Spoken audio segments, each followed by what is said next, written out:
നമസ്കാരം,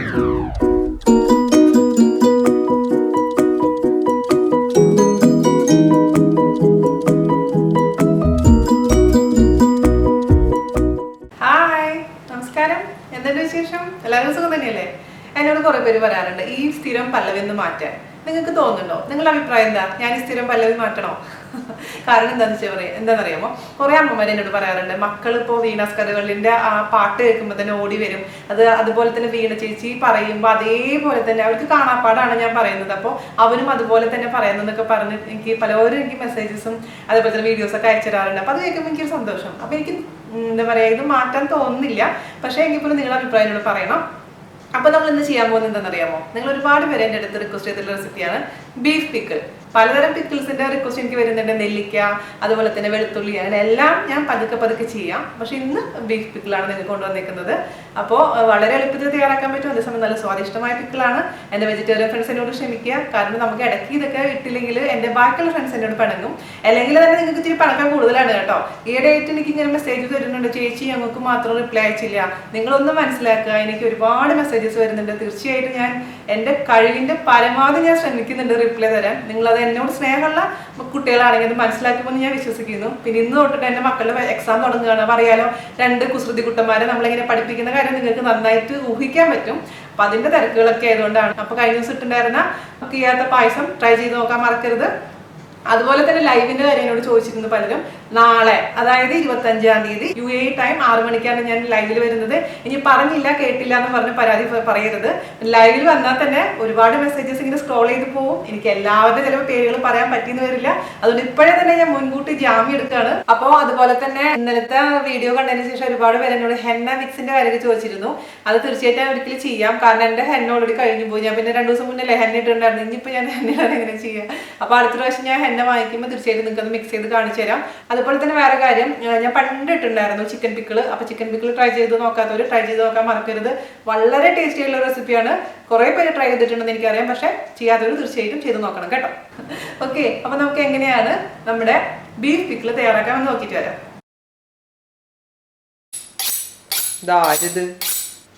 എന്ത് പരിപാടി? എന്താ പരിപാടി? എന്താ ചെയ്യാ, എന്തൊക്കെ വേഷങ്ങൾ കെട്ടിയാണ് മനുഷ്യന്മാരെ. അതിപ്പോ ഒരു സ്ത്രീ അങ്ങനെ തന്നെയല്ലേ, എന്തൊക്കെ വേഷങ്ങൾ കെട്ടുന്നുണ്ട് ഒരു സ്ത്രീ. അതേപോലെ തന്നെയല്ലേ നിങ്ങളും, ഞങ്ങളെ പോലുള്ള സ്ത്രീകൾ. ആദ്യം മകളാവുന്നു, പിന്നെ ആരായിരുന്നു, സഹോദരി. അല്ല, ഞാനും പറഞ്ഞ സഹോദരിയല്ല. പിന്നെ ആരാവുന്നു, ഭാര്യയാവുന്നു, പിന്നെ അമ്മയാവുന്നു, പിന്നെ ഇങ്ങനെ ഇത്രേ ആൾക്കാരുടെ ചേച്ചിയാവുന്നു. അപ്പൊ അതുപോലെ തന്നെയാണ് താങ്കളും. ഒരു ഭാര്യനെ കിട്ടിയപ്പോ ഭർത്താവ് വേഷം ചെയ്യുന്നു. ഇത് ഇത്ര ഭർത്താക്കന്മാരെങ്കിലും ഭാര്യമാരെ സഹായിക്കണമെന്നറിയോ? ഞാൻ വല്ല ഫ്രണ്ട്സ് മീറ്റിനൊക്കെ പോകുമ്പോ എനിക്ക് കേൾക്കണ തിരക്കി വല്ല കയ്യും കണക്കുണ്ടാ. നീ ഇങ്ങനെ ഇതിലൊക്കെ അഭിനയിക്കാൻ വേണ്ടി അതൊക്കെ ചെയ്തു കൊടുത്തിട്ട് അവർക്ക് വീട്ടിലിരിക്കെ പൊറുതില്ലാന്ന്. അത് ഒരു ഇൻസ്പിറേഷൻ ആവട്ടെ. നമ്മളെപ്പോഴും ഒരാൾക്കും ഒരു ഭയങ്കര ഒരു ചെയ്യാൻ പ്രചോദനം കൊടുക്കുന്ന ഒരാളായി. ഭാഷയിൽ ഇതിന് പാര എന്ന് പറയും. ഈ വീഡിയോ ചെയ്യുന്നത് കണ്ടിട്ട് എത്ര ഭർത്താക്കന്മാർക്ക് ഇങ്ങനെ തോന്നും. ഓക്കെ, എന്റെ ഭർത്താവ് ഇപ്പൊ എന്താ ചെയ്യണമെന്ന് നിങ്ങൾക്ക് അറിയാമോ? ആർക്കായിരിക്കും? നമ്മുടെ ബീഫിന്റെ പിക്കിൾ ഉണ്ടാക്കാൻ പോകണം. അതിന് വേണ്ടിയിട്ടുള്ള പിക്കിൾ കട്ടിംഗ് ആണ്, ബീഫ് കട്ടിംഗ് ആണ് ഞാൻ ചെയ്തുകൊണ്ടിരിക്കുന്നത്. പലരും വലിയ കഷ്ണങ്ങളായിട്ടാണ് കേട്ടോ അരിയാറ്. പക്ഷെ നമ്മൾ എപ്പോഴും ചെറിയ കഷ്ണങ്ങളായിട്ടാണ് അരിയുക. അപ്പോഴാണ് അല്ലെ ടേസ്റ്റ് എന്നാണ് പറയുന്നത്. ഞാനാണ് ഇതിന്റെ ടേസ്റ്റർ. അപ്പോൾ ഒരുപാട് നാളുകളായിട്ട് പറഞ്ഞുകൊണ്ടിരിക്കുന്ന സംഭവമാണ് ബീഫ് പിക്കിൾ. അതേപോലെ തന്നെ വെളുത്തുള്ളി പിക്കിൾ ഒക്കെ. ഇപ്പൊ ബീഫ് പിക്കിൾ ഞാൻ ആദ്യം ചെയ്യാന്ന് വിചാരിച്ചു. വെളുത്തുള്ളി പിക്കിൾ കുറച്ച് ഗ്യാപ്പ് ഇട്ടിട്ട് ചെയ്യാം എന്തായാലും. അടുത്ത് കൊണ്ടുവന്നിട്ട് കട്ട് ചെയ്ത് കാണിക്കുന്നുണ്ട്. അതായത് ആ ഒരു കഷ്ണം എടുത്ത് കാണിച്ചെടുത്ത് ഞാൻ എത്ര ഒരു പീസിന്റെ വലിപ്പം, അതാണ് വലിപ്പം കേട്ടോ. ആ ഒരു വലിപ്പത്തിലാണ് നമ്മൾ കംപ്ലീറ്റ് ബീഫ് കട്ട് ചെയ്തേക്കുന്നത്. അപ്പോൾ ഇതെല്ലാം കട്ട് ചെയ്ത് കഴിഞ്ഞതിന് ശേഷം ഞാൻ കാണിച്ചു തരാം. ജാൻജോഷി, thank you so much for your help. അപ്പോൾ നമുക്ക് നമ്മുടെ ബീഫ് പിക്കിൾ ഉണ്ടാക്കാൻ തുടങ്ങാം. അപ്പോൾ ഞാൻ കട്ട് ചെയ്ത് തന്നിട്ടുണ്ടായിരുന്നല്ലോ ബീഫ്. ഇത് ഞാൻ നന്നായിട്ട് കഴുകി ക്ലീൻ ചെയ്ത് വെച്ചിരിക്കുന്ന, ഒട്ടും വെള്ളമില്ലാതെ ഡ്രെയിൻ ചെയ്ത് വെച്ചിരിക്കുന്ന ബീഫിൻ്റെ പീസസ് ആണ്. അപ്പോൾ ഞാൻ കഴുകുമ്പോൾ ഞാൻ എല്ലാ വീഡിയോസിലും, അതായത് ഇങ്ങനെ പിക്കിളിൻ്റെ വീഡിയോസിലൊക്കെ പറയാറുണ്ട്, നോൺ വെജ് ഒക്കെ ഉണ്ടാക്കുമ്പോൾ നിറയെ ഉപ്പിടും, അതേപോലെ തന്നെ വിനീഗർ ഒഴിച്ച് കുറച്ച് നേരം വെക്കും. അതിനുശേഷം നന്നായി കഴുകിയതിന് ശേഷം വീണ്ടും നല്ലോണം കഴുകി ഇതിലത്തെ ബ്ലഡിൻ്റെ അംശം മുഴുവനും പോയതിന് ശേഷം മാത്രമാണ് ഞാൻ എടുക്കാറുള്ളത്. അത് നിങ്ങളുടെ താല്പര്യം അനുസരിച്ച് കഴുകുന്ന കാര്യങ്ങളൊക്കെ നോക്കുക. നോക്കുക. ഇനി നമുക്ക് ഇതിലോട്ട് കുറച്ച് മസാലകളൊക്കെ ചേർത്ത് നമുക്ക് ബീഫിനെ ആദ്യം വേവിക്കണം. അപ്പോൾ ചിക്കനൊക്കെ ചെയ്യുമ്പോൾ ചിക്കൻ ഡയറക്റ്റായിട്ട് നമ്മൾ എന്താ പറയുക മിക്സ് ചെയ്തതിന് ശേഷം മാരിനേറ്റ് ചെയ്തതിന് ശേഷം നമ്മൾ ഫ്രൈ ചെയ്തെടുക്കുകയാണ് പതിവ്. പക്ഷേ ബീഫിൻ്റെ കാര്യത്തിൽ അങ്ങനെയല്ല. നമ്മൾ ആദ്യം മസാലകൾ പുരട്ടി അതിനുശേഷം കുക്കറിൽ കുക്ക് ചെയ്യണം. അതിനുശേഷം വേണം നമുക്ക് ഫ്രൈ ചെയ്തെടുക്കാൻ. ഓക്കെ, അപ്പോൾ ഒരു സ്റ്റെപ്പ് കൂടുതലാണെന്ന് മാത്രം ബീഫിൻ്റെ പിക്കിളിന്. അപ്പോൾ ഇതിലേക്ക് വേണ്ട മസാലകൾ നമുക്ക് ഇതിലേക്ക് ചേർത്ത് കൊടുക്കാം. അപ്പോൾ ഇതിപ്പോൾ ഒരു 700 ഗ്രാം, ഞാനിപ്പോൾ വെയിറ്റ് നോക്കിയപ്പോൾ ഒരു 700 ഗ്രാമാണ് ഇതിൻ്റെ അളവ്. അതായത് എല്ലാം കട്ട് ചെയ്ത് കഴുകിയതിന് ശേഷം വെയിറ്റ് നോക്കിയപ്പോൾ 700 ഗ്രാം. ഓക്കെ, അപ്പോൾ 700 ഗ്രാം ബീഫിലേക്ക് ഞാനിപ്പോൾ ഒരു 1/4 ടീസ്പൂണോളം മഞ്ഞൾപ്പൊടി ചേർത്ത് കൊടുക്കുന്നുണ്ട്. പിന്നെ 3/4 ടേബിൾ സ്പൂണോളം കാശ്മീരി മുളക് പൊടി ചേർത്ത് കൊടുത്തിട്ടുണ്ട്. അതുപോലെ തന്നെ 1/2 ടേബിൾ സ്പൂൺ നല്ല മുളക് പൊടി, എരിവുള്ള മുളക് പൊടി. പിന്നെ എരിവിൻ്റെ അളവൊക്കെ നിങ്ങളുടെ ഇഷ്ടത്തിനനുസരിച്ച് മാറ്റം വരുത്താം. പക്ഷേ പിക്കിൾ എന്ന് പറയുമ്പോൾ കുറച്ച് സ്പൈസി ആവണ്ടേ. പിന്നെ ഞാൻ ഇതിലേക്ക് ചേർത്ത് കൊടുക്കാൻ പോകുന്നത് മീറ്റ് ആയതുകൊണ്ട് അല്പം, അതായത് ഒരു 1/4 ടീസ്പൂൺ ഗരം മസാലയാണ്. നമ്മുടെ ഹോം മെയ്ഡ് ഗരം മസാല. ഇതുവരെ വീണാസ് കറി വേൾഡിന്റെ ഗരം മസാല ട്രൈ ചെയ്യാത്തവർ അതുണ്ടാക്കി നോക്കാൻ മറക്കരുത്. അപ്പോൾ ഒരു 1/4 ടീസ്പൂൺ ഗരം മസാല ഇട്ട് കൊടുത്തിട്ടുണ്ട്. പിന്നെ ഞാനിതിലേക്ക് 1 ടേബിൾ സ്പൂൺ വിനീഗർ ചേർത്ത് കൊടുത്തിട്ടുണ്ട്. പിന്നെ ആവശ്യത്തിന് ഉപ്പിൻ്റെ അളവ് ഞാൻ പറയാറില്ല, അത് ആവശ്യത്തിനനുസരിച്ച് തന്നെ പറയാറുള്ളൂ. ഇനി ഇതെല്ലാം കൂടി നന്നായിട്ട് അങ്ങ് മിക്സ് ചെയ്ത് കൊടുക്കാം. മീറ്റ് എല്ലാ ഭാഗത്തും നന്നായിട്ട് മസാലകൾ അങ്ങ് പിടിക്കണം. ഇത് മാരിനേറ്റ് ചെയ്ത് വെക്കേണ്ട ആവശ്യമൊന്നുമില്ല, കാരണം നമ്മളിത് കുക്ക് ചെയ്യാൻ പോവാണ്. അപ്പോൾ അഥവാ വേണമെന്ന് വെച്ചിട്ടുണ്ടെങ്കിൽ നിങ്ങൾക്ക് ഒരു 20 മിനിറ്റ് ഒക്കെ മാരിനേറ്റ് ചെയ്ത് വെക്കാൻ സമയം ഉണ്ടെന്നുണ്ടെങ്കിൽ, ഇപ്പോൾ ഞാനിപ്പോൾ ഇത് മാരിനേറ്റ് ചെയ്ത് വെക്കുന്നില്ല. ഡയറക്റ്റ് ആയിട്ട് നമ്മൾ കുക്കറിൽ ഇട്ടതിന് ശേഷം ഒരു വിസിൽ, മീഡിയം ഫ്ലെയിമിൽ ഒരു വിസിലാണ് കേട്ടോ. അപ്പോൾ ഇതെല്ലാ മസാലകളും എല്ലാ ഭാഗത്തേക്കും പിടിച്ചിട്ടുണ്ട്. നമുക്കിനി ഇത് കുക്കറിൽ ഇട്ടതിന് ശേഷം വെള്ളം ഒഴിക്കേണ്ട. എന്നുണ്ടെങ്കിൽ മാത്രം 1/4 ഗ്ലാസ് വെള്ളം ഒഴിച്ചു കൊടുക്കാം. ഓക്കെ, നല്ലോണം വെള്ളം ഇറങ്ങി വരും ഇതിൻ്റെ മീറ്റിൽ നിന്ന്. അപ്പോൾ ഞാനൊരു കുക്കറിലോട്ട് ഇത് മാറ്റാം. അപ്പോൾ കുക്കർ എടുത്തിട്ടുണ്ട്. ആ കുക്കറിലോട്ട് മാരിനേറ്റ് ചെയ്ത് വെച്ചിരിക്കുന്ന ബീഫിൻ്റെ പീസസ് ഇട്ട് കൊടുക്കാം. ഇപ്പോൾ നോൺ സ്റ്റിക്ക് കുക്കറിലൊന്നും അടി പിടിക്കില്ല. എന്നാൽ പോലും നമുക്കൊരു പേടി ഒഴിവാക്കാൻ വേണ്ടിയിട്ട് മാത്രം കുറച്ച് വെള്ളം ഒഴിച്ചു കൊടുത്താൽ മതി. 1/4 ഗ്ലാസ് വെള്ളമാണ് ഞാൻ ഒഴിച്ചു കൊടുത്തിരിക്കുന്നത്. നന്നായി മിക്സ് ചെയ്ത് കൊടുക്കുക. അതിനുശേഷം നമുക്ക് ഇവിടെ കിട്ടുന്ന ബീഫ് പെട്ടെന്ന് തന്നെ വേവും. ഒരു വിസിൽ കൊണ്ട് എനിക്ക് വേവാറുണ്ട്. പിന്നെ നമ്മൾ വീണ്ടും ഫ്രൈ ചെയ്യേണ്ടതാണ്. ഓവറായിട്ട് വെന്ത് കഴിഞ്ഞാൽ ആകെ ഫ്രൈ ചെയ്യുമ്പോഴേക്കും ആകെ പൊടിഞ്ഞു പോകും. അതുകൊണ്ട് നിങ്ങളുടെ കയ്യിലുള്ള ബീഫിനനുസരിച്ച് വേണം നമ്മൾ വിസിലിൻ്റെ അളവ് തീരുമാനിക്കാൻ. ഇവിടെ എനിക്ക് സ്ഥിരമായി കിട്ടുന്ന ബീഫ് ഒരു വിസിൽ കൊണ്ട് വേവുന്നതായതുകൊണ്ട് മാത്രം മീഡിയം ഫ്ലെയിമിലിട്ടിട്ട് ഒരു വിസിൽ. അപ്പം നിങ്ങൾ ഒരു വിസിൽ കഴിഞ്ഞതിന് ശേഷം കുറച്ച് കംപ്ലീറ്റ് പ്രഷർ മാറിയിട്ട് നിങ്ങൾക്ക് ഓപ്പൺ ചെയ്ത് നോക്കൂ. വെന്തിട്ടില്ലെങ്കിൽ വീണ്ടും വെക്കുക. അപ്പം നാട്ടിലൊക്കെ കിട്ടുന്നതാണെങ്കിൽ ഒരു 4-5 വിസിലൊക്കെ വേണ്ടി വരും മിക്കവാറും കേട്ടോ. അപ്പോൾ അതിനനുസരിച്ച് നിങ്ങൾ വിസിലിൻ്റെ എണ്ണത്തിൽ മാറ്റം വരുത്താൻ പ്രത്യേകിച്ച് ശ്രദ്ധിക്കുക. ഓക്കെ, അപ്പോൾ ഇത് ഞാൻ മീഡിയം ഫ്ലെയിമിൽ വെച്ചതിന് ശേഷം ഒരു വിസിൽ വെച്ചിട്ട് നമുക്ക് തുറക്കാം. അപ്പോൾ നമ്മുടെ ബീഫ് ഞാൻ വേവിക്കാൻ വേണ്ടി കുക്കറിൽ വെച്ചിട്ടുണ്ട്. ആ സമയം കൊണ്ട് കുറച്ച് സാധനങ്ങൾ അരിഞ്ഞു വെക്കണം. ഇവിടെ ഞാനൊരു 15 പച്ചമുളക് അരിഞ്ഞു വെച്ചിട്ടുണ്ട്. നീളത്തിൽ കട്ട് ചെയ്തതാണ്. നിങ്ങൾക്ക് വേണമെങ്കിൽ ചെറുതാക്കി വട്ടത്തിൽ അരിഞ്ഞാലും മതിയാവും. പിന്നെ നമുക്ക് വേണ്ടത് ഒരു 100 ഗ്രാമോളം വെളുത്തുള്ളി, പിന്നെ 50 ഗ്രാം ജിഞ്ചർ, അതായത് ഇഞ്ചി. അപ്പോൾ വെളുത്തുള്ളി എപ്പോഴും കൂടുതൽ വേണം നമ്മൾ അച്ചാറിലിടുമ്പോൾ. അതേസമയം ഇഞ്ചി കുറച്ച് മതി. ഇഞ്ചി കൂടുതലായി കഴിഞ്ഞാലത്തെ കുഴപ്പം എന്താണെന്ന് വെച്ച് കഴിഞ്ഞാൽ അച്ചാറിന് ഒരു കയ്പ്പ് രസം വരാൻ ചാൻസ് ഉണ്ട്. അതുകൊണ്ട് ഇഞ്ചി കുറച്ചിട്ടാൽ മതി. അപ്പോൾ അതേസമയം വെളുത്തുള്ളി നിങ്ങൾക്ക് വേണമെങ്കിൽ ഇതിനേക്കാളും കൂടുതൽ ഇടാം കേട്ടോ. വെളുത്തുള്ളി ഇടുന്നതോറും നമ്മുടെ പിക്കിളിന്റെ ടേസ്റ്റ് കൂടുക ചെയ്യുന്നത്. അപ്പോൾ ഞാനിവിടെ 100 ഗ്രാമാണ് എടുത്തിരിക്കുന്നത്. 100 ഗ്രാം 50 എന്നുള്ള രീതിയിലാണ് എടുത്തിരിക്കുന്നത്. പിന്നെ ഞങ്ങൾ എടുത്തിരിക്കുന്നത് കുറച്ച് കറിവേപ്പില, ഒരു 3 തണ്ട് കറിവേപ്പില ചെറുതാക്കി കട്ട് ചെയ്ത് അരിഞ്ഞിട്ടുള്ളതാണിത്. ഇത്രയും റെഡിയാക്കി വെക്കുക. അപ്പോൾ നമ്മൾ വെളുത്തുള്ളി, പച്ചമുളക്, ഇഞ്ചി, കറിവേപ്പില എല്ലാം അരിഞ്ഞു വെച്ചിട്ടുണ്ട്. അതുപോലെ തന്നെ നമുക്ക് അതിലേക്ക് ചേർക്കാനുള്ള പൊടികൾ നമുക്കൊന്ന് എടുത്തു വെക്കാം. അപ്പോൾ ആ സമയത്ത് പെട്ടെന്ന് തന്നെ നമുക്ക് ഉണ്ടാക്കിയെടുക്കാൻ പറ്റും. പൊടികളൊക്കെ നേരത്തെ തന്നെ ഒരു പാത്രത്തിൽ ഇട്ട ശേഷം, ഞാൻ പറയാറില്ലേ, എല്ലാം കൂടി മിക്സ് ചെയ്തിട്ട് കുറച്ച് വെള്ളം കൂടി ചേർത്ത് മിക്സ് ചെയ്ത് വെക്കുകയാണെങ്കിൽ നമുക്ക് അച്ചാർ പെട്ടെന്ന് ഉണ്ടാക്കിയെടുക്കാൻ പറ്റും. ആ കരിയില്ല നമ്മുടെ സ്പൈസസ് ഒന്നും. അപ്പോൾ അതിന് വേണ്ടിയിട്ട് ഒരു പാത്രം എടുക്കുക. ആ പാത്രത്തിലോട്ട് 2 ടേബിൾ സ്പൂൺ നല്ല എരിവുള്ള മുളക് പൊടി ഇട്ട് കൊടുക്കാം. പിന്നെ ഞാൻ പറയാറുള്ള പോലെ തന്നെ സ്പൈസ് ലെവൽ നിങ്ങൾ ഇഷ്ടത്തിനനുസരിച്ച് മാറ്റം വരുത്താം. ഞാനിപ്പോൾ 2 ടേബിൾ സ്പൂൺ നല്ല എരിവുള്ള മുളക് പൊടി ഇതിലേക്ക് ഇട്ട് കൊടുത്തിട്ടുണ്ട്. പിന്നെ 1/2 ടേബിൾ സ്പൂൺ കാശ്മീരി മുളക് പൊടി ചേർത്ത് കൊടുത്തിട്ടുണ്ട്. പിന്നെ നമുക്ക് ഇതിലേക്ക് ചേർത്ത് കൊടുക്കേണ്ടത് 1/2 ടീസ്പൂൺ മഞ്ഞൾപ്പൊടി. ഓക്കെ, ഇത് 3 പൗഡറും കൂടിയിട്ട് ചേർത്തിട്ടുണ്ട്. പിന്നെ പൗഡറായിട്ട് നമുക്ക് വേണ്ടത് ഉലുവയും അതുപോലെ തന്നെ കായത്തിന്റെ പൊടിയാണ്. അതിപ്പോൾ ചേർക്കണ്ട. ഇതെല്ലാം നമുക്കിത് ഫ്രൈ ചെയ്തതിന് ശേഷം, എണ്ണയിലിരുന്ന് വഴറ്റി കൊടുത്തതിന് ശേഷം അവസാനം ചേർത്ത് കൊടുക്കേണ്ട പൗഡറാണ്. അത് നമുക്ക് അപ്പം ചേർത്ത് കൊടുക്കാം. ഓക്കെ, അപ്പോൾ ഈ 3 കൂട്ടം പൗഡറിലോട്ട് നമുക്ക് അല്പം വെള്ളം ഒഴിച്ചതിന് ശേഷം നന്നായി അങ്ങ് മിക്സ് ചെയ്ത് വെക്കാം. അപ്പോൾ ഞാനൊരു 1/4 ഗ്ലാസ് വെള്ളം ഒഴിച്ചിട്ടുണ്ട്. 1/4 ഗ്ലാസ് വെള്ളം ഒഴിച്ചിട്ട് നന്നായിട്ട് അങ്ങ് ഈ മസാലക്കൂട്ട് മിക്സ് ചെയ്ത് വെച്ചിട്ടുണ്ട്. ഇതിവിടെ ഇരിക്കട്ടെ.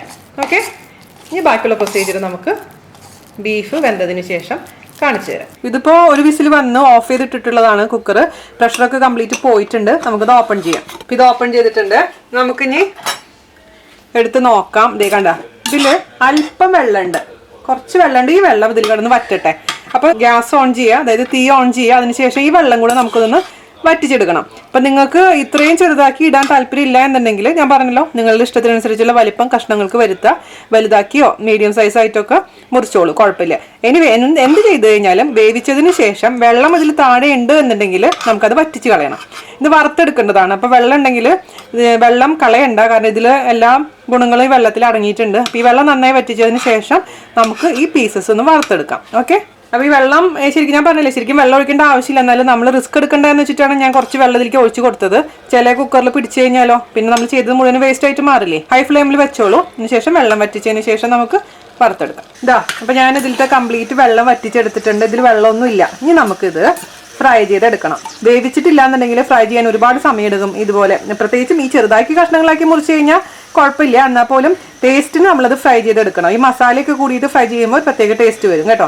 അപ്പോൾ അതിന് വേണ്ടിയിട്ട് നമുക്ക് ഫ്രൈ ചെയ്യാൻ വേണ്ടിയിട്ട് ഒരു പാൻ അടുപ്പത്ത് വെക്കുക. അപ്പോൾ നമ്മളെ പാനിലോട്ട് വറുക്കാൻ ആവശ്യമായ എണ്ണ ഒഴിച്ചു കൊടുക്കുക. ഞാനിപ്പോൾ സൺഫ്ലവർ ഓയിലാണ് വറുക്കാൻ പോകുന്നത്. ഇതൊന്ന് ചൂടാവട്ടെ കേട്ടോ, മീഡിയം ചൂടാവട്ടെ. അതിനുശേഷം നമുക്ക് അതിലോട്ട് അത് ഇട്ട് കൊടുക്കാം. എണ്ണ മീഡിയം ചൂടായിട്ടുണ്ട്. അതിലേക്ക് ബീഫിൻ്റെ പീസസ് ഇട്ട് കൊടുക്കുക. എണ്ണ ഒരുപാട് ചൂടാവാൻ പാടില്ലേ, അല്ലാതെ ഇപ്പോൾ വെട്ട വശം തന്നെ കഷ്ണങ്ങളൊക്കെ പെട്ടെന്ന് അങ്ങ് കരിഞ്ഞു പോകും. ഞാൻ എപ്പോഴും പറയുന്നത് എന്തുകൊണ്ടെന്ന് വെച്ച് കഴിഞ്ഞാൽ അത് തെറ്റുകൾ ആവർത്തിക്കാതിരിക്കാൻ വേണ്ടിയിട്ടാണ് എടുത്തെടുത്ത് പറയുന്നത്. അപ്പോൾ അത് നന്നായിട്ടങ്ങ് ഫ്രൈ ചെയ്തെടുക്കണം. ഒരുപാട് അങ്ങനെ ഓവറായിട്ട് എന്താ പറയുക മരം പോലെ ആക്കാൻ പാടില്ല. സോഫ്റ്റ് ആയിരിക്കണം, പക്ഷേ എന്നാലും ഫ്രൈ ആവണം.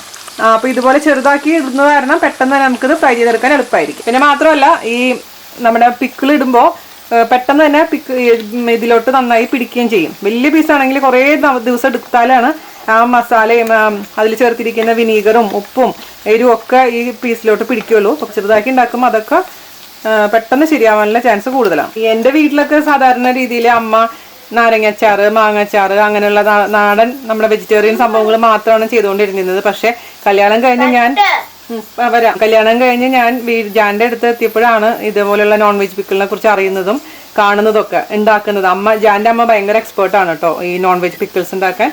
അപ്പം അമ്മയിൽ നിന്ന് പഠിച്ചിട്ടുള്ള സംഭവങ്ങളാണ് ഇതെല്ലാം. അപ്പോൾ അമ്മയുടെ അത്ര എത്തില്ല എന്തായാലും, പക്ഷേ ഈ പറഞ്ഞ പോലെ കണ്ട് പഠിച്ചു. അങ്ങനെയാണ് ഇതൊക്കെ ഉണ്ടാക്കാൻ ഉള്ളൊരു ഇൻസ്പിറേഷൻ ശരിക്കും പറഞ്ഞാൽ ജാൻ്റെ അമ്മയാണ്. അമ്മ താങ്ക് യു. പിന്നെ ഇതൊക്കെ നമ്മൾ പുറത്തേക്ക് ഇപ്പോൾ ഭർത്താക്കന്മാർക്കൊക്കെ നാട്ടിൽ നിന്ന് ഉണ്ടാക്കി കൊടുത്തു വിട്ടുന്നുണ്ടെങ്കിൽ ഒരു കാര്യം ചെയ്യൂ, എണ്ണ ഒഴിക്കുമ്പോൾ ഒരുപാട് എണ്ണ ഒഴിക്കേണ്ട, കാരണം അത് ലീക്ക് ആവാനുള്ള ചാൻസ് കൂടുതലാണ്. അതുകൊണ്ട് കുറച്ച് എണ്ണ ഒഴിച്ച് ഉണ്ടാക്കുക. അതിനുശേഷം അവരോട് പറഞ്ഞാൽ മതി നല്ലെണ്ണ ഒന്ന് ചൂടാക്കി അതിനുശേഷം കൂൾ ചെയ്തതിന് ശേഷം അതിൻ്റെ മുകളിലേക്ക് ഒഴിച്ചു കൊടുക്കാൻ അവിടെ എത്തിയതിന് ശേഷം. മനസ്സിലായല്ലോ? അപ്പോൾ കുറേ നാൾ ലോങ് ലാസ്റ്റിംഗ് ആയിട്ട് ഇരിക്കും നമ്മുടെ പിക്കിൾസ്, കേടാവില്ല നല്ലെണ്ണ നിറയുണ്ടെന്നുണ്ടെങ്കിൽ. പിന്നെ അതുപോലെ തന്നെ നിങ്ങൾക്ക് ഫ്രിഡ്ജിലെടുത്ത് വെക്കാം. ഒരു 10-15 ദിവസം പുറത്തിട്ട് വെച്ചതിന് ശേഷം ഒന്ന് പിടിച്ചു കഴിഞ്ഞാൽ ഫ്രിഡ്ജിലെടുത്ത് വെക്കുകയാണെങ്കിൽ 6 മാസത്തോളമൊക്കെ നമ്മുടെ പിക്കിൾ കേടാവാതെ ഇരിക്കും കേട്ടോ. പിന്നെ ഞാനിതിൽ വെള്ളം ചേർക്കണമെന്ന് പറഞ്ഞ ഒരുപാട് പേര് എന്നോട് കംപ്ലൈൻറ്റ് പറയാറുണ്ട്. പക്ഷെ നമ്മുടെ പിക്കിൾ ഒരിക്കലും കേടാവാറില്ല. പച്ചവെള്ളം അല്ല നമ്മൾ ഒഴിക്കുന്നതിലോട്ട്. എപ്പോഴും വെള്ളം ഒഴിച്ച് ചൂടാക്കിയതിന് ശേഷം ചൂടാറിയ പിക്കിൾ ഒരിക്കലും കേടാവില്ല. പിന്നെ ആ രീതിയിൽ നമ്മൾ സൂക്ഷിച്ചാൽ ഒരിക്കലും കേടാവില്ല. പിന്നെ എപ്പോഴും പിക്കിൾസ് നമ്മൾ സൂക്ഷിക്കുന്നത് ഉടയുന്ന കുപ്പിയിലായിരിക്കണം, ഗ്ലാസിന്റെ കുപ്പികളിലായിരിക്കാൻ ശ്രദ്ധിക്കുക. പ്ലാസ്റ്റിക്കിന്റെ കുപ്പികളിൽ ഒരിക്കലും നിങ്ങൾ നമ്മുടെ അച്ചാറുകൾ സൂക്ഷിക്കാൻ പാടില്ല. ഓക്കെ, പ്ലാസ്റ്റിക് ആയിട്ട് കെമിക്കൽ റിയാക്ഷൻ നടന്നിട്ട് ഹെൽത്തിന് മോശമാണ്, പെട്ടെന്ന് തന്നെ നമ്മുടെ പിക്കിൾ കേടാവുകയും ചെയ്യും. അപ്പോൾ എപ്പോഴും ആ കൊച്ചു കൊച്ചു കാര്യങ്ങൾ ശ്രദ്ധിക്കുക. പിന്നെ അതുപോലെ തന്നെ ഞാൻ പറയാറുണ്ട്, നിങ്ങളുടെ അടുത്ത് പിക്കിളിൽ എന്താ പറയുക നനഞ്ഞ സ്പൂണുകൾ ഒരിക്കലും ഇടാൻ പാടില്ല. സ്പൂണുകൾ തുടച്ചതിന് ശേഷം മാത്രം പിക്കിളിടുക. എടുത്ത് അതിന് ശേഷം ചിലർ പിക്കിളിനുള്ളിൽ മറന്നു പോകും, സ്പൂൺ ഇട്ടതിന് ശേഷം അടച്ചു വയ്ക്കും. അപ്പോൾ അങ്ങനെയൊക്കെ ചെയ്ത് കഴിഞ്ഞാൽ പെട്ടെന്ന് തന്നെ പിക്കിൾ കേടായിട്ട് പോകും. അതുകൊണ്ട് അങ്ങനത്തെ കൊച്ചു കൊച്ചു കാര്യങ്ങളാണെങ്കിൽ പോലും സൂക്ഷിക്കുക. അപ്പോൾ ഒരിക്കലും നമ്മളെ പിക്കിൾ പെട്ടെന്ന് കേടാവില്ല, പൂപ്പിലും വരില്ല. അപ്പോൾ നമ്മുടെ ഇത് നന്നായിട്ട് ഫ്രൈ ആയിട്ടുണ്ട്. ഓവറായിട്ട് അങ്ങ് കല്ലുപോലെ ആയിട്ടില്ല, പക്ഷെ ഫ്രൈ ആവുകയും ചെയ്യണം. അതാണ് അതിൻ്റെ പരുവം. പുറന്നെടുത്ത് നിങ്ങൾ തൊട്ട് നോക്കുമ്പോൾ തന്നെ അറിയാൻ പറ്റും. ഇത് നമുക്കൊരു സ്ട്രെയിനറിലോട്ട് മാറ്റി വയ്ക്കാം. അപ്പോൾ ഇതുപോലെ എല്ലാതും മൊത്തത്തിൽ ഫ്രൈ ചെയ്തെടുക്കാം കേട്ടോ. പിന്നെ ഈ ബീഫ് ചിലപ്പോൾ ഇങ്ങനെ പൊട്ടിത്തെറിക്കാൻ തുടങ്ങും കേട്ടോ, നിങ്ങൾ സൂക്ഷിക്കണേ. അപ്പോൾ ഇത് മതി, അത് എപ്പോഴും ഒന്ന് ശ്രദ്ധിക്കണം. ഒരുപാട് കല്ല് പോലെ ആയി കഴിഞ്ഞാൽ പിന്നെ കിടന്ന് അതിൽ നിന്ന് സോഫ്റ്റ് ആവാൻ ഒരുപാട് സമയം എടുക്കും, പിക്കിളിൽ കിടന്നത് സോഫ്റ്റ് ആവാൻ. അപ്പോൾ ഈ ഒരു പരുവം നമ്മൾ കൈകൊണ്ട് തൊട്ട് നോക്കുമ്പോൾ സോഫ്റ്റ് ആയിരിക്കണം, അതേസമയം ഫ്രൈ ആയിട്ടുണ്ടാവണം കേട്ടോ. ആ ഒരു പരുവത്തിൽ നമുക്കിത് എടുക്കാം. അപ്പം ഞാൻ മൊത്തത്തിൽ നമ്മുടെ ബീഫിൻ്റെ കഷ്ണങ്ങളെല്ലാം ഇതുപോലെ ഫ്രൈ ചെയ്തെടുത്തിട്ടുണ്ട്. ഞാൻ പറഞ്ഞല്ലോ ഓവറായിട്ട് ഇത് ഫ്രൈ ആയിട്ടില്ല, ഇപ്പോഴും തൊടുമ്പോൾ നല്ല സോഫ്റ്റാണ്, അതാണ് നമുക്ക് വേണ്ടത്. കല്ല് പോലെ ആവാൻ പാടില്ല. ഓക്കെ, അപ്പോൾ ഇത് നമുക്ക് മാറ്റി വെക്കുക. ഇനി നമുക്ക് പിക്കിൾ ഉണ്ടാക്കാൻ തുടങ്ങാം. അപ്പോൾ അതിന് വേണ്ടിയിട്ട് ഒരു കടായി വെക്കുക. ഞാനിനി ഇതിലേക്ക് ഒഴിച്ചു കൊടുക്കാൻ പോകുന്നത് നമ്മൾ നേരത്തെ ബീഫ് വറുത്ത എണ്ണയില്ലേ, അതും പിന്നെ കുറച്ച് നല്ലെണ്ണയും, അതായത് ജിഞ്ചിലി ഓയിൽ. ഒന്നില്ലെങ്കിൽ ജിഞ്ചിലി ഓയിൽ എന്ന് പറയും, അത് നല്ലെണ്ണ എന്ന് പറയും, അതല്ലെങ്കിൽ എള്ളെണ്ണ എന്ന് പറയും. ഓക്കെ, ഏതായാലും അതാണ് ഏറ്റവും നല്ലത് അച്ചാറിന്. ഈ നിങ്ങൾക്കിപ്പോൾ ഹെൽത്ത് കോൺഷ്യസ് ആണ് എന്നുണ്ടെങ്കിൽ ഈ എണ്ണ ഒഴിവാക്കാം, അല്ലാണ്ട് പുതിയ എണ്ണ മാത്രം, നല്ലെണ്ണ മാത്രം ഒഴിച്ചു കൊടുത്താൽ മതി. ഞാനിപ്പോൾ ഈ എണ്ണ കുറച്ച് ഒഴിക്കുന്നുണ്ട്. അതിന് ശേഷമാണ് കുറച്ച് നല്ലെണ്ണയും കൂടെ ഒഴിച്ചു കൊടുക്കാൻ പോകുന്നത്. കാരണം ബീഫിൻ്റെ എല്ലാ ടേസ്റ്റും ഈ എണ്ണയിൽ അടങ്ങിയിട്ടുണ്ട്. അപ്പോൾ ജാനോട് ചോദിച്ചപ്പോൾ ഞാൻ പറഞ്ഞു നീ ഈ എണ്ണ ഉപയോഗിച്ചോളാം പറഞ്ഞുകൊണ്ടുമാണ് ഞാൻ ഉപയോഗിച്ചിരിക്കുന്നത്. സാധാരണ രീതിയിൽ ഞാൻ പുതിയ എണ്ണ മാത്രമേ ഉപയോഗിക്കാറുള്ളൂ. ഈ എണ്ണ വീണ്ടും ഫ്രൈ ചെയ്യാൻ ഞാൻ സാധാരണ രീതിയിൽ മെനക്കെടാറില്ല. പക്ഷേ ബീഫ് പിക്കിൾ ആയതുകൊണ്ട് ഞാൻ പറഞ്ഞു ഈ എണ്ണ തന്നെ ഉപയോഗിക്കണം എന്ന് പറഞ്ഞുകൊണ്ട് മാത്രമാണ് ഞാൻ ഉപയോഗിച്ചിരിക്കുന്നത് കേട്ടോ. ഞാൻ നമുക്ക് ഇതിലേക്ക് കുറച്ചും കൂടി നല്ലെണ്ണ ഒഴിച്ചു കൊടുക്കാം. അപ്പോൾ പിക്കിൾ ആയതുകൊണ്ട് എണ്ണ ഇരുന്നോട്ടെ. എണ്ണ ഉണ്ടെങ്കിലാണ് നമ്മൾ പിക്കിൾ കേടാവാതിരിക്കുള്ളൂ. അപ്പോൾ ഇത് ചെറിയ മീഡിയം ചൂടാവട്ടെ. അതിനുശേഷം നമുക്ക് ഇതിലോട്ട് കുറച്ച് കാര്യങ്ങളൊക്കെ ചേർത്ത് കൊടുക്കാം. എണ്ണ ചൂടായിട്ട് വരുമ്പോൾ അതിലേക്ക് 2-3 വറ്റൽമുളക് മുറിച്ചിട്ട് കൊടുക്കുക. ചിലവർ കടുക് ചേർത്ത് കൊടുക്കാറുണ്ട്, പക്ഷേ ഞാൻ ബീഫ് പിക്കിളിലൊന്നും ഞാൻ കടുക് ഇടാറില്ല. വേണമെന്നുണ്ടെങ്കിൽ കടുക് നിങ്ങൾക്ക് ഇഷ്ടമുണ്ടെങ്കിൽ കടുക് കുറച്ച് ചേർത്ത് കൊടുക്കാം. ആ മുളക് ഒന്ന് മൂത്ത് വരുന്ന സമയത്ത് നമുക്കിതിലോട്ട് നമ്മൾ അരിഞ്ഞു വെച്ചിരിക്കുന്ന വെളുത്തുള്ളിയും ഇഞ്ചിയും ചേർത്ത് കൊടുക്കാം. ഒരുമിച്ച് ചേർത്തോളൂ, കുഴപ്പമില്ല. ഞാൻ പണ്ടൊക്കെ എന്താ ചെയ്യാന്ന് വെച്ച് കഴിഞ്ഞാൽ ഇഞ്ചിയും വെളുത്തുള്ളിയൊക്കെ തനിയെ വറുത്ത് വെക്കാറാണ് പതിവ്. ഇപ്പം പിന്നെ ഒരുമിച്ചിട്ട് തന്നെയാണ് ചെയ്യുന്നത്. ആദ്യമൊക്കെ നമുക്കൊരു ടെൻഷൻ ഉണ്ടായിരുന്നു, കാരണം കരിഞ്ഞു പോകാന്നൊക്കെ ഒരു പേടിയായിരുന്നു. അപ്പോൾ പിന്നെ ശീലമായി. നിങ്ങൾക്ക് അങ്ങനത്തെ ഒരു ടെൻഷൻ ഉണ്ടെന്നുണ്ടെങ്കിൽ തനിയെ മതി. അപ്പോൾ തനിയെ ആദ്യം വെളുത്തുള്ളി വഴറ്റുക, എന്നിട്ട് മാറ്റി വയ്ക്കുക, പിന്നെ ഇഞ്ചി വഴറ്റുക, മാറ്റി വയ്ക്കുക, അങ്ങനെയൊക്കെ ചെയ്യേണ്ടി വരും. ഇതിപ്പോൾ ഒരുമിച്ച് തന്നെ ഇട്ടാൽ മതിയാവും. പിന്നെ ഓവറായിട്ടൊന്നും ഇത് ഫ്രൈ ചെയ്യണ്ട, ജസ്റ്റ് ഇതിൻ്റെ പച്ചമുളകൊക്കെ ഒന്ന് മാറിയാൽ മാത്രം മതിയാവും. ഇഞ്ചിയുടെയും വെളുത്തുള്ളിയുടെ ഒക്കെ നല്ല ഫ്ലേവറാണ്. ഒരു 2 മിനിറ്റ് വഴറ്റിയതിന് ശേഷം നമുക്ക് പച്ചമുളക് ചേർത്ത് കൊടുക്കണം. പിക്കിളൊക്കെ ഉണ്ടാക്കാൻ ഭയങ്കര ഈസിയാണ്. ഏകദേശം എല്ലാ പിക്കിളും ഒരേ നമ്മുടെ കേരള പിക്കിളൊക്കെ ഏകദേശം എല്ലാത്തിനും ഒരേ റെസിപ്പി തന്നെയാണ്. ഇത് 2 മിനിറ്റ് ആയിട്ടുണ്ട്. നമുക്ക് ഇനി ഇതിലേക്ക് അപ്പോൾ നമ്മുടെ പച്ചമുളകും ഇഞ്ചിയും വെളുത്തുള്ളിയൊക്കെ നന്നായിട്ട് ഫ്രൈ ആയിട്ടുണ്ട്. ഓവറായിട്ട് അതേസമയം ഓവറായിട്ട് കരിഞ്ഞിട്ടുമില്ല. ഇനി നമുക്ക് ഇതിലേക്ക് ചേർത്ത് കൊടുക്കേണ്ടത് കറിവേപ്പില ചേർത്ത് കൊടുക്കാം. അപ്പം ഞാനിപ്പോൾ കുറച്ച് കറിവേപ്പില ഞാൻ ചെറുതാക്കി അരിഞ്ഞിട്ടുള്ളതാണ് ചേർത്ത് കൊടുത്തിട്ടുണ്ട്. ഇതിൻ്റെ ജസ്റ്റ് ഒന്ന് പച്ച മണം അല്ലെങ്കിൽ ആ ഒരു പച്ച ഫ്ലേവർ മാറുന്ന വരെ ഒന്ന് വഴറ്റി കൊടുത്തോളൂ. അപ്പോൾ നമ്മുടെ കറിവേപ്പിലയും നന്നായി ഫ്രൈ ആയിട്ടുണ്ട്. നമുക്ക് ഇനി ഇത് തീ ഓഫ് ചെയ്തതിന് ശേഷം നേരത്തെ മിക്സ് ചെയ്ത് വെച്ചിട്ടില്ലേ, നമ്മുടെ 2 ടൈപ്പ് ചില്ലി പൗഡറും മഞ്ഞപ്പൊടിയും കൂടി മിക്സ് ചെയ്ത് വെച്ചിട്ടില്ലേ, അത് ചേർത്ത് കൊടുക്കാം. ഞാൻ ഓഫ് ചെയ്തിട്ടുണ്ട് കേട്ടോ. തീ നന്നായിട്ട് മിക്സ് ചെയ്ത് ഇതിൻ്റെ പച്ചമണം മാറുന്ന വരെ വഴറ്റി കൊടുക്കാം. ഇനി ചെറിയ തീയിലോട്ട് മാറ്റിക്കോളൂ. ചെറിയ തീയിലേക്ക് ഓൺ ചെയ്തതിന് ശേഷം ഈ ചില്ലി പേസ്റ്റിൻ്റെ പച്ചമണം മാറുന്ന വരെ നമ്മളിത് വഴറ്റി കൊടുത്തോണ്ടേ ഇരിക്കുക. അപ്പോൾ നിങ്ങളുടെ കയ്യിലുള്ള ഇത് കുറച്ച് കഴിഞ്ഞിട്ട് വെള്ളം ഒഴിച്ച് നന്നായി മിക്സ് ചെയ്ത് തിളച്ചതിന് ശേഷം ടേസ്റ്റ് ഒന്ന് നോക്കുക.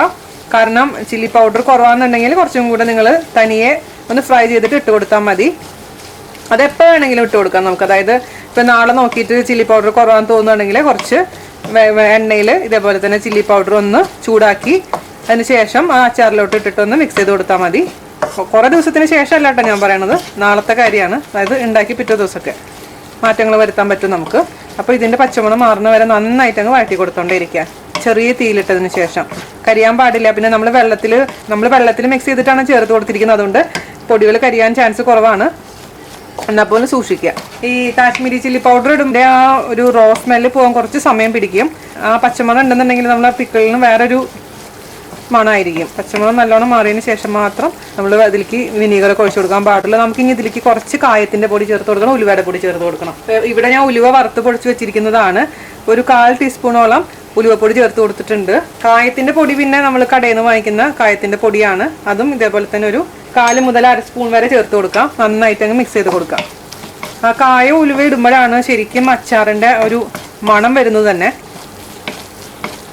എന്ത് മണം എന്നറിയാം. അടുത്തേക്ക് ഒന്ന് പോയി മണപ്പിച്ച് നോക്കിക്കോളൂ. അപ്പം അറിയാൻ പറ്റും നല്ലൊരു മണം വരുന്നുണ്ട്. അതിൽ നമ്മൾ ചേർത്തിരിക്കുന്ന മസാലകളെല്ലാം നന്നായിട്ട് ഫ്രൈ ആയിട്ടുണ്ട്, പച്ചക്കുത്തൊക്കെ മാറിയിട്ടുണ്ടെന്നാണ്. ഇനി നമുക്കിതിലോട്ട് വിനീഗർ ഒഴിച്ച് കൊടുക്കണം, പിന്നെ വെള്ളം ഒഴിച്ച് കൊടുക്കണം കേട്ടോ. ഇപ്പോൾ ബീഫൊക്കെ കഴിക്കാത്ത ആൾക്കാരാണെന്നുണ്ടെങ്കിൽ ഇതിൽ നമ്മൾ ടേസ്റ്റ് ചെയ്തതിന് ശേഷം, ഗ്രേവി ടേസ്റ്റ് ചെയ്തതിന് ശേഷം മാത്രം ബീഫ് ഇട്ട് കൊടുത്താൽ മതി. ബീഫ് ഇട്ട് കഴിഞ്ഞാൽ നമുക്ക് പിന്നെ ടേസ്റ്റ് ചെയ്യാൻ പറ്റില്ല. എന്നെ പോലുള്ള കുറച്ച് പേരുണ്ടാവുമല്ലോ എന്തായാലും, ഭർത്തക്കന്മാർക്ക് വേണ്ടി നമ്മൾ പിക്കിൾ ഉണ്ടാക്കി കൊടുക്കുമ്പോൾ ഈ സമയത്ത് ടേസ്റ്റ് ചെയ്യാം. ഈ സമയത്തല്ല, വിനീഗറും ഉപ്പും വെള്ളമൊക്കെ ഒഴിച്ചതിന് ശേഷം നമുക്ക് ടേസ്റ്റ് ചെയ്യാം.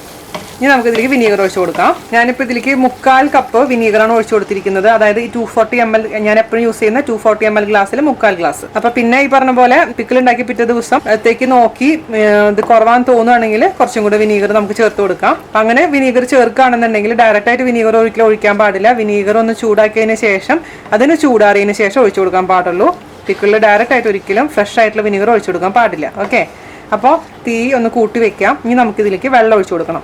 ഞാനിപ്പോൾ നല്ല തിളച്ച് വെള്ളം ഒഴിച്ചു കൊടുക്കാൻ പോകുന്നത്. ഞാൻ എപ്പോഴും പറയാറുണ്ട്, ഒരിക്കലും നമ്മൾ പിക്കിളിലോട്ട് പച്ചവെള്ളം ഒഴിക്കാൻ പാടില്ല. നല്ല തിളപ്പിച്ച് വെച്ചിരിക്കുന്ന 2.5 ഗ്ലാസ് വെള്ളം ഞാനിപ്പോൾ ഇതിലേക്ക് ഒഴിച്ചു കൊടുക്കാൻ പോവാണ്. കാരണം വെള്ളം ഒഴിച്ചിട്ട് നമ്മളിതിലേക്ക് ബീഫ് ഇടുമ്പോൾ ബീഫിലേക്ക് വെള്ളം നന്നായിട്ട് ഈ ചാറ് അബ്സോർബ് ചെയ്യും. അപ്പോൾ വെള്ളം 2.5 ഗ്ലാസ് ഒഴിക്കുമ്പോൾ നിങ്ങൾ ടെൻഷൻ ആവും, ഇത് എന്തിന് എത്രയും വെള്ളം എന്ന് വിചാരിക്കും. പക്ഷേ നോക്കിക്കോളൂ, നാളത്തേക്ക് ആകുമ്പോഴേക്കിനും നല്ല പിടിച്ച് നല്ല പരുവായിട്ടിരിക്കും. ഓക്കെ, നമുക്കപ്പോൾ വെള്ളം ഒഴിച്ചു കൊടുക്കാം. 1, 2, 2.5. ഇനി ഇതിലേക്ക് മിക്സ് ചെയ്തതിന് ശേഷം ആവശ്യത്തിന് ഉപ്പും കൂടെ ചേർത്ത് കൊടുക്കാം. നന്നായി മിക്സ് ചെയ്യുക. എന്നിട്ട് ടേസ്റ്റ് ചെയ്ത് നോക്കുക ഈ ഗ്രേവി. എന്നിട്ട് നിങ്ങൾക്ക് ഇപ്പോൾ എന്തെങ്കിലും ഇതിൽ കുറവ് തോന്നുകയാണെങ്കിൽ ആഡ് ചെയ്ത് കൊടുക്കാൻ മറക്കരുത്. ഇത് നന്നായി ഗ്രേവി ഒന്ന് തിളയ്ക്കട്ടെ. ഗ്രേവി തിളച്ചതിന് ശേഷം നമ്മൾ ഫ്രൈ ചെയ്ത് വെച്ചിരിക്കുന്ന ബീഫിൻ്റെ പീസസിലേക്ക് ഇട്ട് കൊടുക്കണം. ഞാനിതിൻ്റെ ടേസ്റ്റ് ഒന്ന് നോക്കട്ടെ കേട്ടോ. നിങ്ങൾ നോക്കുമ്പോൾ അത് എന്താ വെള്ളം വീണ് ചേച്ചി ഒഴിച്ചിരിക്കണമെന്ന് തോന്നുന്നു. ഇപ്പോൾ ചിലവരിപ്പോൾ കമൻറ്റ് ഇടാനും വഴിയുണ്ട്, അയ്യോ നിങ്ങൾ എന്താ ഈ വെള്ളം കോരി ഒഴിച്ചിരിക്കണമെന്ന്. പക്ഷേ ഉണ്ടാക്കി നോക്കിയിട്ട് എന്നോട് അഭിപ്രായം പറയൂ കേട്ടോ. എരിവൊക്കെ അടിപൊളി പെർഫെക്റ്റ് ആയിട്ടുണ്ട്. പക്ഷെ ഉപ്പ് കുറവാണ്. പുളിയുണ്ട് ആവശ്യത്തിന്. അപ്പോൾ ആവശ്യത്തിന് ഉപ്പിട്ട് കൊടുത്തിട്ടുണ്ട്. ഇനിയും മിക്സ് ചെയ്ത് കൊടുക്കാം. അപ്പോൾ ഞാൻ പറഞ്ഞല്ലോ, ബീഫ് കഴിക്കാത്തവർ ഈ സമയത്ത് ടേസ്റ്റ് ചെയ്ത് നോക്കുക. ബീഫ് കഴിക്കാത്തവരെന്നല്ല, ആരായാലും ഈ സമയത്ത് ഒന്ന് ടേസ്റ്റ് ചെയ്ത് നോക്കാൻ മറക്കരുത്. ഒരു പ്രാവശ്യം എനിക്ക് അബദ്ധം പറ്റിയിട്ടുണ്ട്. ഞാനിവിടെ ഇങ്ങനെ അച്ചാറുണ്ടാക്കാൻ വേണ്ടി വിനീഗറും ഒക്കെ എടുത്ത് വെച്ചിട്ടുണ്ടായിരുന്നു കേട്ടോ. പക്ഷേ ഇങ്ങനെ അച്ചാറുണ്ടാക്കുന്ന സമയത്തേക്ക് നല്ല ചുമ വന്നു. പെട്ടെന്ന് ഞാൻ എന്ത് ചെയ്തെന്ന് അറിയാമോ, വെള്ളം എടുക്കാൻ നോക്കുമ്പോൾ ഒരു ഗ്ലാസ്സിൽ വെള്ളം ഇരിക്കുന്നുണ്ട് എന്ന് പറഞ്ഞിട്ട് അതങ്ങനെ എടുത്ത് കുടിച്ചു. എന്തായിരുന്നു സംഭവം? വിനീഗറായിരുന്നു. പിന്നെ ഊഹിക്കാലോ എന്തുണ്ടായിട്ടുണ്ടാവുമെന്ന്. അതുപോലെ അബദ്ധങ്ങൾ സംഭവിക്കരുത്. വെള്ളത്തിന് വെള്ളം തന്നെ എടുത്ത് കുടിക്കണം, വിനീഗർ എടുത്ത് കുടിക്കരുത് കേട്ടോ. അപ്പോൾ നന്നായി തിളയ്ക്കുന്നുണ്ട്. നമുക്ക് ഒന്നും കൂടെ ഇതിൻ്റെ ഉപ്പ് നോക്കാം. ഉപ്പ് കറക്റ്റാകാൻ മറക്കരുത്. പിന്നെ വിനീഗറിൻ്റെ അധികം ടേസ്റ്റ് ഇഷ്ടമില്ല എന്നുണ്ടെങ്കിൽ 1/2 കപ്പൊക്കെ ഒഴിച്ചാൽ മതിയാവും. പക്ഷേ എനിക്ക് ഇത് ഇട്ടതിന് ശേഷം നാളേക്കൊക്കെ ആകുമ്പോഴേക്കിനും കറക്റ്റ് നമുക്ക് പറയാൻ പറ്റുള്ളൂ. അപ്പോൾ വിനീഗർ ഞാനിത് ഉണ്ടാക്കാറുള്ളതാണ്. ഈ സെയിം അളവ് തന്നെയാണ് എപ്പോഴും ഉണ്ടാക്കാറുള്ളത്. അതുകൊണ്ട് എനിക്ക് കറക്റ്റ് 1/4 ഗ്ലാസ്സാണ് എൻ്റെ ഒരു അളവെന്ന് പറയുന്നത്.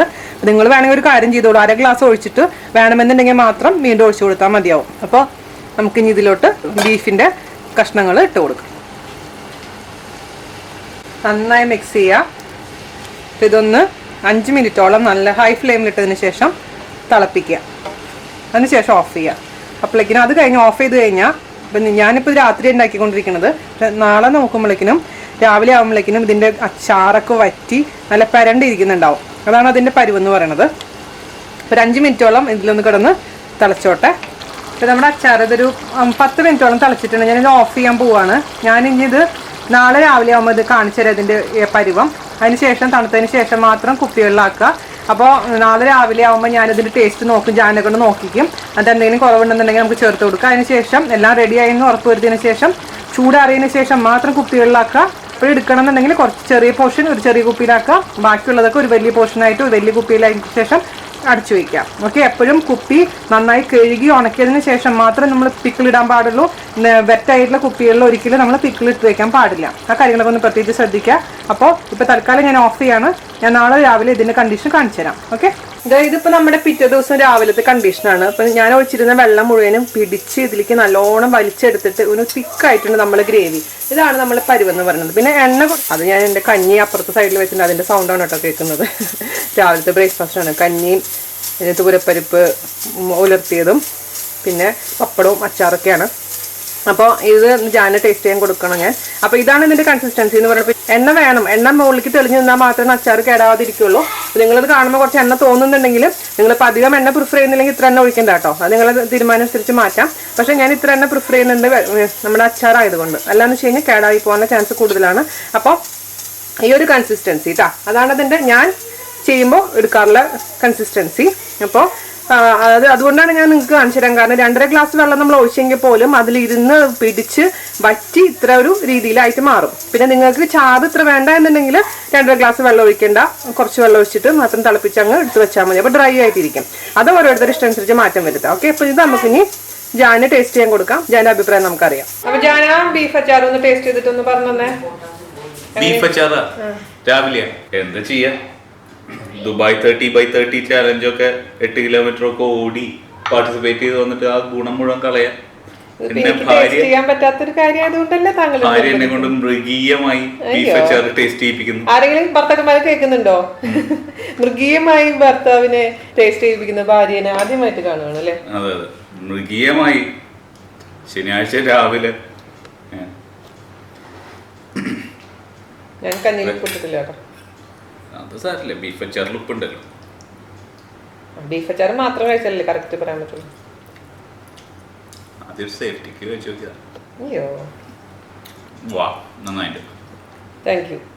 ഗ്രേവിയും വെളുത്തുള്ളിയും ബീഫും അതൊരു വികാരമാണ് നമ്മളെ.